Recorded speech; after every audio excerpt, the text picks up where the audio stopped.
ہمارے نسلیں سنتی آ رہی ہیں دجال کی آنکھ دجال کی آنکھ. ارے جتنا تجھے دجال کی آنکھ پہ ایمان ہے اتنا اللہ کی آنکھ پہ ایمان ہے. آج ایک ہی آنکھ پہ ایمان ہے, وہ کیمرے کی آنکھ ہے, وہ سرمایہ دارانہ آنکھ ہے, وہ دشمن خدا کی آنکھ ہے. ہم یہ دیکھتے ہیں کہ وہ نہ دیکھ لے,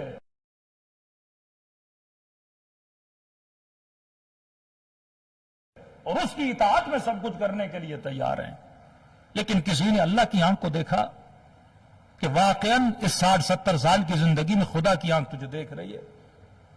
امام حسین کے پاس ایک جوان آیا, مولا کوئی راستہ ہے کہ انسان گناہ کر سکے کسی ایسی جگہ؟ امام نے کہا ایک راستہ ہے. کہ مولا کون سا؟ کہ ایسی جگہ جا کر گناہ کر جہاں خدا نہ دیکھے.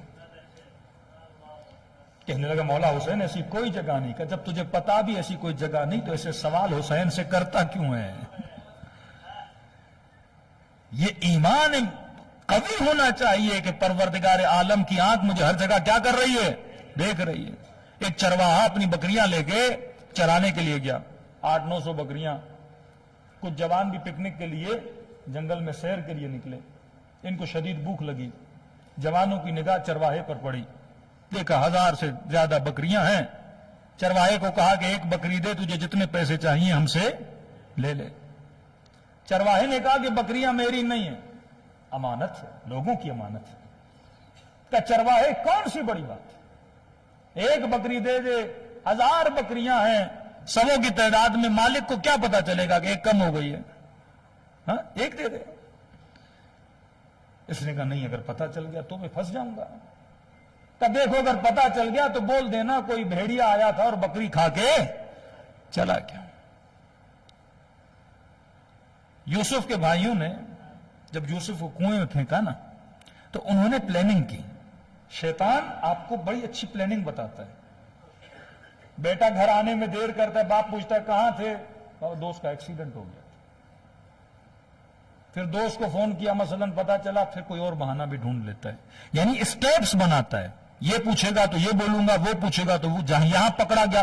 ہر چیز کے لیے ایک جواب ڈھونڈتا ہے. اپنی چوریوں کے لیے جواب ڈھونڈتا ہے, اپنے گناہوں کے لیے جواب ڈھونڈتا ہے, اپنی خطاؤں کے لیے جواب ڈھونڈتا ہے. کب پتہ نہیں لگے گا, پتہ لگ گیا تو کیا بولنا, بھیڑیا کھا گیا. چرواہے نے کہا بارک اللہ, شاباش, بڑے تیز ہو, تم نے سب کے لیے جواب ڈھونڈا ہے, لیکن یہ تو بتا فَأَيْنَ اللَّهُ, اللہ کے لیے بھی کوئی جواب ہے؟ لوگوں کے لیے تو تم نے بڑے جواب ڈھونڈے ہیں. یہاں پھنسوں گا تو یہ وکیل کروں گا, وہاں پھنسوں گا تو وہ وکیل کروں گا, لیکن اللہ کے لیے کون سا جواب ڈھونڈا ہے؟ کرو گے کہ صاف مکر جاؤں گا, کہ نہیں پکے ثبوت ہو پھر کیا کرو گے, کہ جج خریدوں گا, کہ جج ایماندار ہو پھر کیا کرو گے, کہ بیمار پڑ جاؤں گا, جان چھوٹ جائے گی. تو ہم نے ہر شے کے لیے اس دنیا میں بہانے ڈھونڈ کے رکھے, لیکن آج تک کسی نے سوچا فَأَيْنَ اللَّهُ, کہ واقعاً تم پروردگار عالم کو جواب کیا دو گے؟ چھٹے امام کے پاس ایک شخص ہے, مولا میں گناہ کرنا نہیں چاہتا لیکن کیا کروں, عادت ہے. امام نے کہا اللہ کو حاضر ناظر مانتے ہو؟ کہ جی مولا میرا ایمان ہے. کہ یہ بتا اگر گناہ کرتے وقت وہ دیکھیں جو تیری عزت کرتے ہیں, سلام کرتے ہیں تجھے, ان کے سامنے گناہ کرو گے؟ حاجی صاحب بولتے ہیں تجھے, ظاہر بولتے ہیں, عزادار بولتے ہیں, مولانا بولتے ہیں, علامہ بولتے ہیں, جو عزت کرتے ہیں نا, ان کے سامنے کا نہیں مولا اتنا بے حیا نہیں.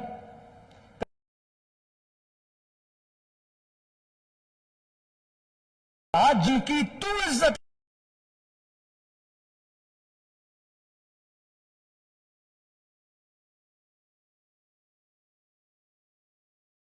کرتا ہے ان کے سامنے گناہ کرو گے؟ ایک مرتبہ کچھ ہماری عزت کرتے ہیں, ایک مرتبہ کچھ لوگ ہیں جن کی ہم عزت کرتے ہیں, ان کے سامنے کرو گے؟ اپنے استاد کے سامنے, کسی بڑے عالم کے سامنے؟ کہا نہیں مولا اس کے سامنے گناہ نہیں کروں گا. امام نے کہا ماں کے سامنے گناہ کرو گے؟ کہا مولا اتنا بے حیا نہیں, ماں کے سامنے گناہ کر. چھٹے امام نے کہا میرے آخری سوال کا جواب دے, اگر 6-7 سال کا بچہ دیکھے اس کے سامنے گناہ کرو گے؟ کہتا نہیں مولا میں اتنا بے حیا نہیں کہ بچے کے سامنے بنا کر. کہتا یہ جواب دینا تھا, میرے چھٹے امام زار و قطع رونے لگے. کہ عجیب مسلمان ہو, 6 سال کے بچے کی عزت ہے کہ وہ دیکھ رہا ہے تو گناہ نہیں کرتا, کیا میرے رب کی عزت 6 سال کے بچے جتنی بھی نہیں؟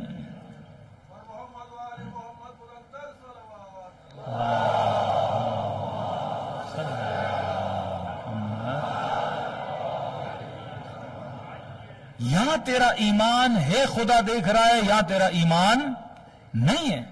اگر تیرا ایمان ہے, اللہ کی آنکھ کو ناظر مانتا ہے, تو بندے کے وجود میں کیا ہونا چاہیے؟ خوف پروردگار عالم ہونا چاہیے. اب کبھی کبھی یہ ہوتا ہے بندہ با تقوی ہوتا ہے لیکن انجانے میں اس سے غلطی ہوتی ہے, تو علماء فرماتے ہیں ایسے بندوں کو خدا خواب کے عالم میں بیدار کرتا ہے تاکہ اسے اپنی غلطی کا احساس ہو اور اپنی غلطی کو کیا کرے؟ صحیح کرے. ایک بہت بڑا تاجر تھا, بیواؤں کی مدد کرتا تھا, یتیموں کی مدد کرتا, بچیوں کی شادیاں کرواتا, لوگوں کے گھروں میں راشن بیچتا, یعنی پورے اہل علاقہ میں مشہور تھا کہ اس سے بڑا کوئی خیر نہیں. ایک دن یہ رات کو سو گیا, خواب کے عالم میں اس نے دیکھا کہ یہ مر گیا ہے اور اس کا حساب و کتاب ہو رہا ہے. ملائک اس کا سارا چیک کر رہے ہیں, تم نے یہ اچھائی کی, تم نے یہ اچھائی کی, کہ سب کچھ چیک ہو کے مجھے کیا بولا؟ اب آپ فری ہو جنت میں جانے کے لیے, آپ کا حساب کلیئر ہے. کہتا بڑا خوش ہوا, الحمدللہ حساب کلیئر ہوا اور مجھے جنت کی طرف بھیجا جا رہا ہے. انہوں نے کہا کہ بس آگے بڑھو گے, یہ چھوٹی 3-4 پہاڑیاں ہیں, ان کو کراس کرو گے اور آگے کیا ہے؟ جنت ہے. میں نے کہا بڑی بات نہیں ہے, چھوٹی پہاڑیاں تھیں, بالکل چھوٹی پہاڑیاں, کہ بس یہ 3-4 پہاڑیاں پار کرو اور آگے جنت کا راستہ ہے, سیدھا جنت. اب اس کا کام کیا تھا؟ یہ تاجر تھا, کیا بیچتا تھا؟ چنے. بڑی مقدار میں ہول سیل کا اس کا بزنس تھا, مارکیٹ میں چنے بیچتا تھا. اب کہتا ہے جب پہاڑی کے قریب پہنچا تو میں نے کیا دیکھا, یہ پہاڑیاں مٹی کی نہیں ہیں, چنوں کی ہیں. مٹی کی پہاڑی ہو تو بندہ چڑھے اور پہاڑی کو کراس کر کے آگے بڑھ جائے. اب چنے کی پہاڑی کا مطلب یہ پاؤں رکھتا, پاؤں اندر چلا جاتا. کہتا ہے کوشش کرتا رہا, چنے پہ کیا چڑھے بندہ؟ ہاں, ایک چاول کا پہاڑ ہو, چنے کا پہاڑ ہو تو بندے کا پاؤں ہی اندر چلا جائے. کوئی محکم چیز ہو تو بندہ اوپر بھی چڑھ پائے نا. کہتا بڑی کوشش کی, پہاڑی پہ چڑھائی نہیں, اور اسی کوشش کرتے کرتے نیند سے اٹھ پڑا. 5 منٹ کے لیے سوچا یہ کیا خواب تھا؟ حساب کلیئر ہے, جنت تیرے سامنے ہے, لیکن جانے کے لیے پہاڑیوں کو پار کرنا پڑتا ہے, اور پہاڑیاں چنے کی, اور میرا بزنس کون سا ہے؟ چنے کا. پریشان ہوا, مارکیٹ میں آیا, کتاب اٹھائی, حساب و کتاب کیا, کہیں کسی کا قرضہ, کہیں کسی کے پیسے تو نہیں ہے میں نے دینے. بڑا حساب کیا, کوئی چیز نظر نہیں آئی.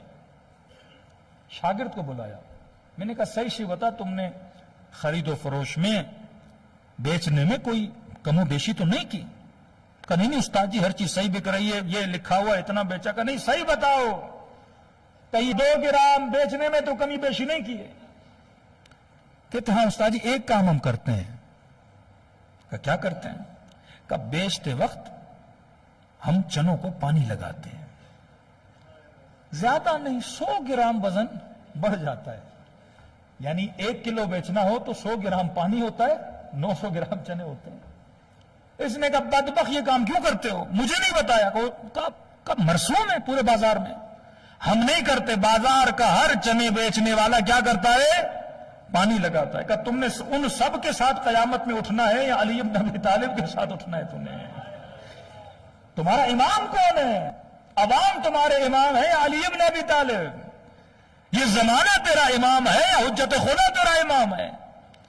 کہ اب جتنوں کو بیچا ہے وہ سارا پیسہ اس نے نکالا اور رد مظالم کی نیت کر کے اس نے راہ خدا میں دیا.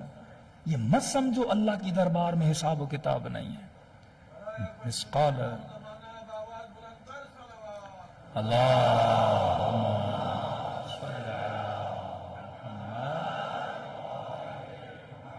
مسقال ذرۃ خیرا یرہ مسقال ذرۃ شرا یرہ. ذرے ذرے کا خدا حساب لیتا ہے. حقوق الناس اگر انسان کے گلے پر ہیں، کربلا کا میدان ہے.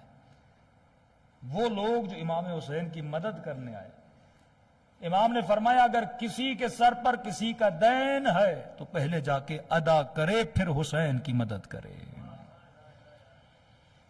کسی کا قرضہ کسی کے سر پر ہے، کسی کے پیسے کسی کے سر پر ہیں، پہلے جا کے ادا کر، پھر حسین کی مدد کر.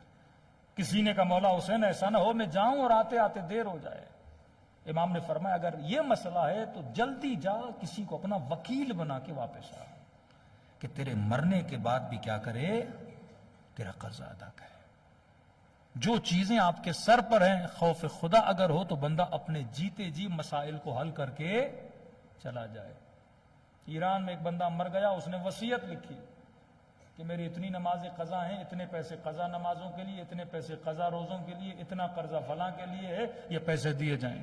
مولانا کہتے ہیں جب ہم وصیت پہ عمل کرنے کے لیے آئے، بیٹوں کو کہا کہ یہ باپ نے پیسہ بولا تھا نمازوں کے لیے روزوں کے لیے، انہوں نے کہا جب اس نے نہیں پڑھی ہم کیوں پڑھائیں.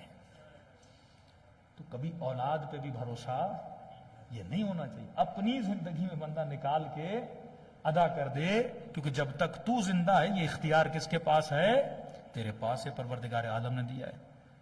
2 جوان آئے نا رسول خدا کے پاس، اور ان کے پاس گودام تھا پورا کھجوروں کا، اور انہوں نے سارا گودام اپنے والد کے ایصال و ثواب کے لیے اللہ کی راہ میں دے دیا.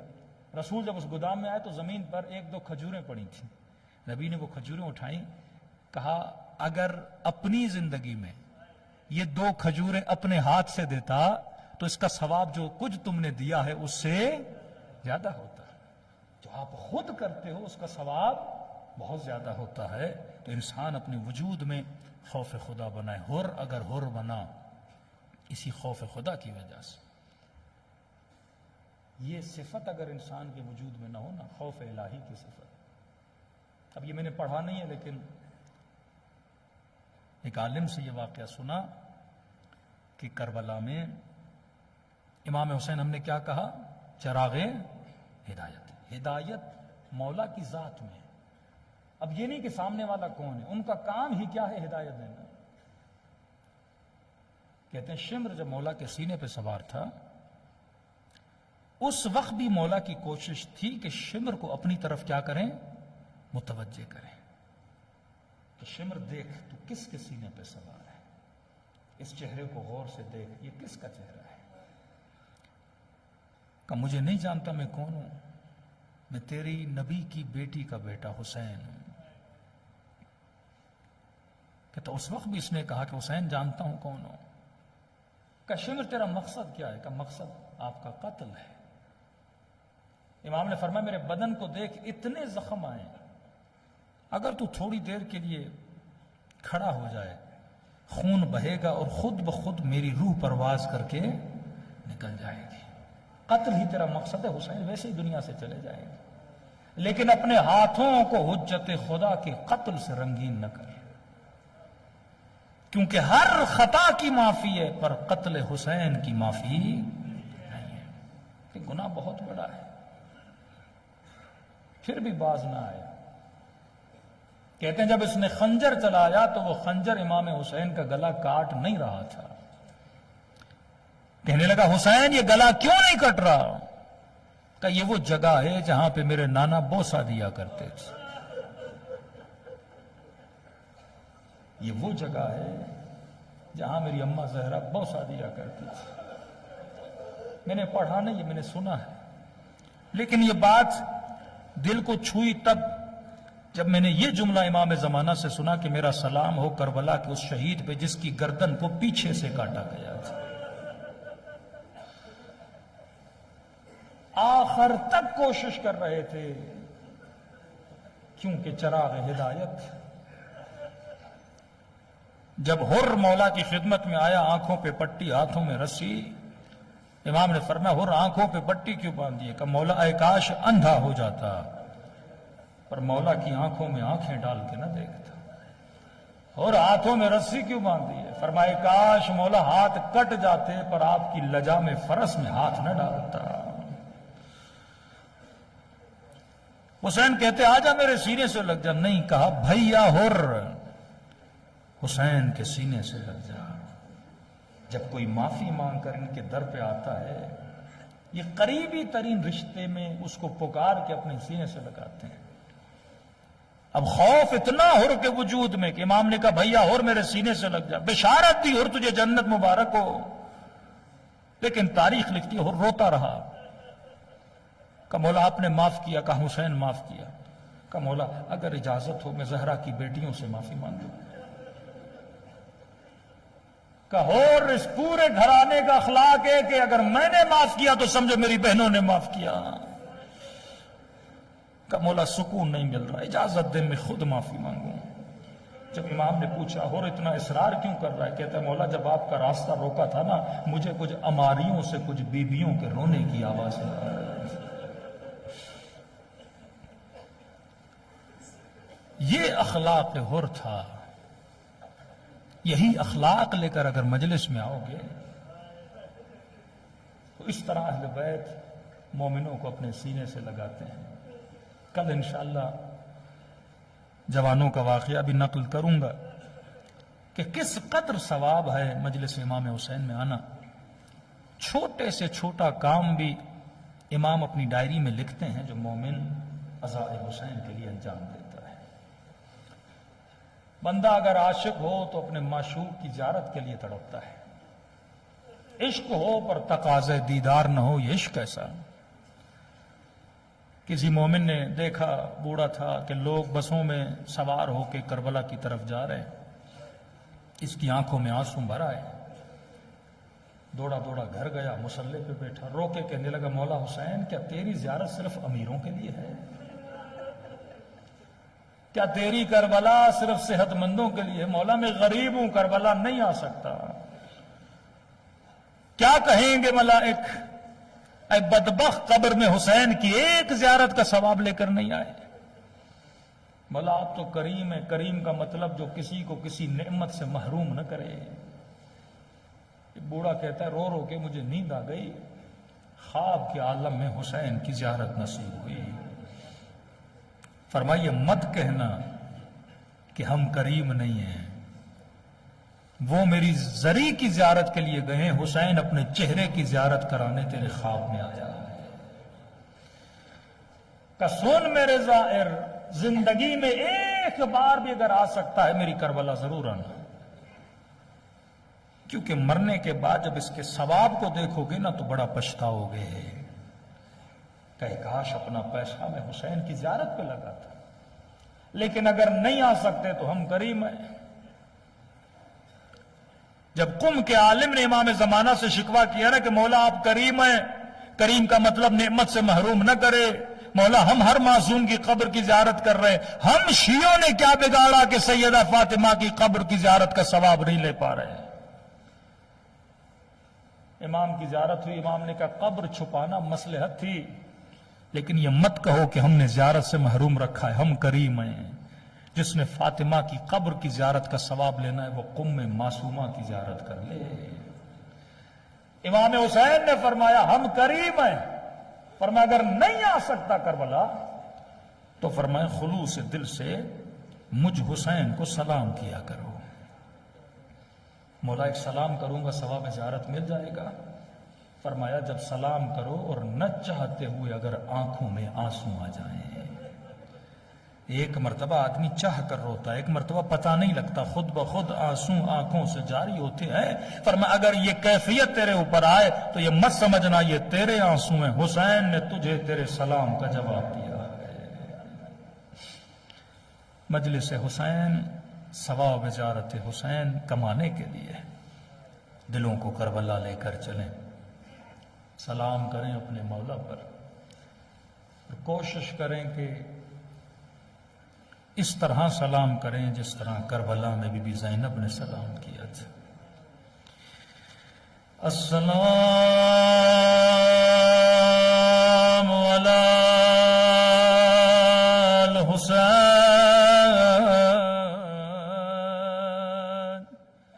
وعلی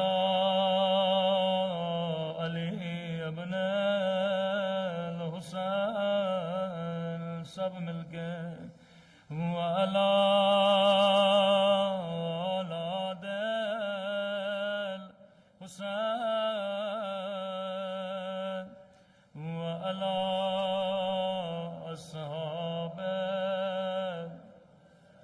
آواز بڑھا دیں بارے دیگر. السلام علی حسین وعلی علی ابن وعلی اولاد الحسین وعلی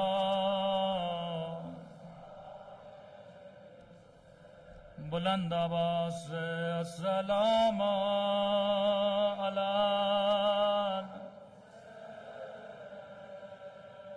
وعلی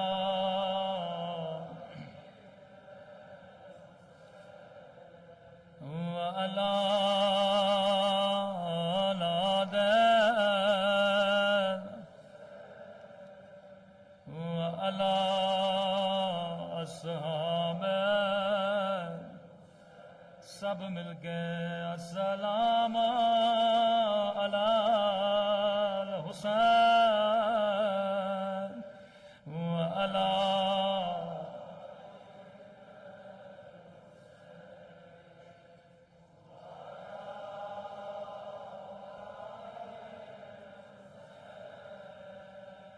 وعلی اصحاب. میرا سلام ہو زینب کی لٹی ہوئی چادر پہ.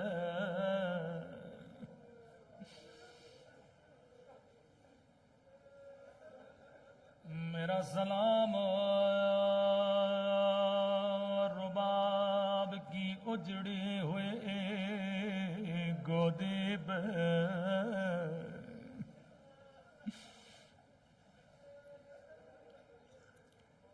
آپ نے کئی ذاکروں کے مصائب سنے ہوں گے. سب سے بڑا ذاکر امام زمانہ ہے.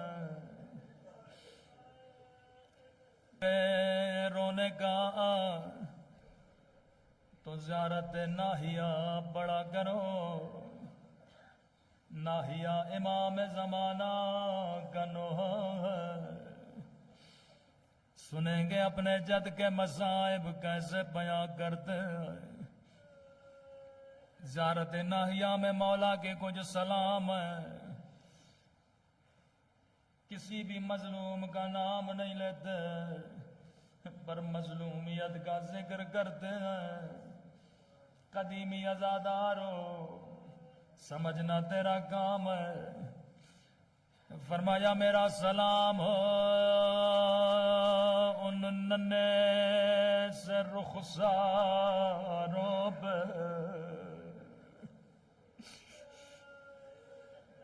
اللہ جانے یہ کس بی بی کے رخسار. نشانی خود بتاتی. فرمایا میرا سلام ننے سے رخساروں پہ او جن کا رنگ بدلتا رہا. یہ نہیں کہا جن کا رنگ بدل گیا بلکہ بدلتا رہا. کبھی شمر کے تماچوں نے رنگ نیلا کیا. کبھی ظالم کے تماچوں نے رنگ کالا کیا. آواز تھوڑی بڑھا دیں بہت کم ہے آواز. رسول خدا کی حدیث ہے مسلمانوں کبھی حیبا کو بھی منہ پہ نہ مارا کرو. انہوں نے نبی کی نواسیوں کو چہرے پہ تماچے مارے. جب بابا کا کٹا ہوا سر سکینہ کی گودی میں آیا، رو رو کے کہنے لگی، او میرے غریب الوطن بابا، او میرے پیاسے بابا، بابا ذرا آنکھیں کھولو، ذرا میرے زخمی رخسار دیکھو۔ بابا تیری سکینہ کا رخسار چھوٹا تھا، لیکن ظالم کا ہاتھ بڑا تھا۔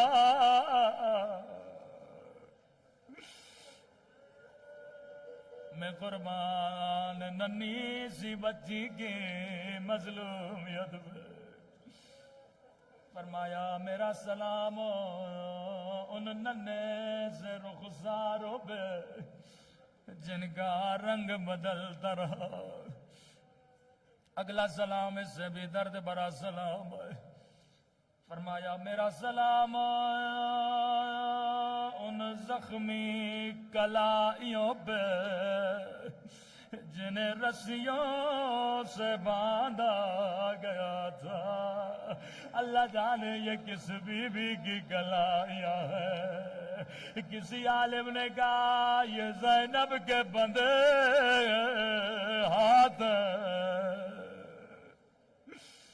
میں نے کہا کربلا میں بی بی زینب پہ بڑے بڑے مصائب آئے، بی بی نے تازیانے کھائے، نو کے نیزہ سے ظالم نے سیدہ کو کئی مرتبہ مارا، لیکن امام زمانہ نے وہ مصیبت یاد نہیں کی، بلکہ سیدہ کے بندھے ہوئے ہاتھوں کو یاد کیا۔ اللہ جانے یہ کیسی مصیبت تھی۔ جب میں نے یہ روایت پڑھی بات سمجھ میں آ گئی۔ راوی کہتا ہے 11 محرم کو او زینب اونٹ سے ایسے گری جیسے عباس گرے تھے۔ شاید کوئی جوان کہے مولانا یہ آپ نے کیا پڑھا؟ ارے زینب کے تو بازو سلامت تھے، عباس کے بازو سلامت نہیں تھے۔ میں نے کہا جواب میں نہیں دوں گا، امام زمانہ فرماتے ہیں میرا سلام ہو میری ان پھپھیوں پہ اور جن کے بازو ان کی گردن سے بندھے تھے۔ او زینب ایسے گری جیسے عباس گرے تھے۔ الا لعنت اللہ علی القوم الظالمین۔ ماتم حسین۔